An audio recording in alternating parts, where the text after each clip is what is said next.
and pregnant with the child of a Pakistani soldier.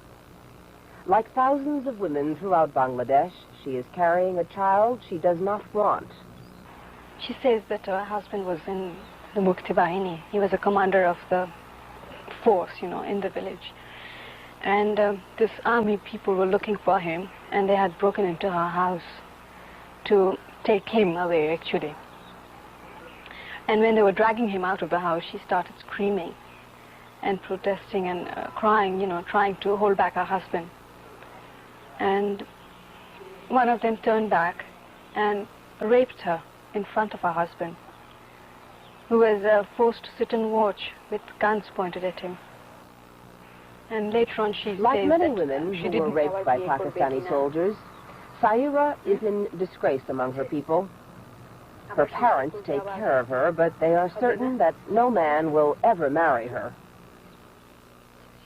Since January, many of the women ravaged by the Pakistani troops have been living in this house. They're being cared for by a government-sponsored women's rehabilitation group. Almost all of the women here are pregnant. They are very young, some only 13 years old. In a few cases, their parents have abandoned them. In others, their husbands have rejected them. About 70 have had abortions, and those who have had their babies plan to give them away. Most of the girls here were held prisoner by the Pakistani troops in the army barracks.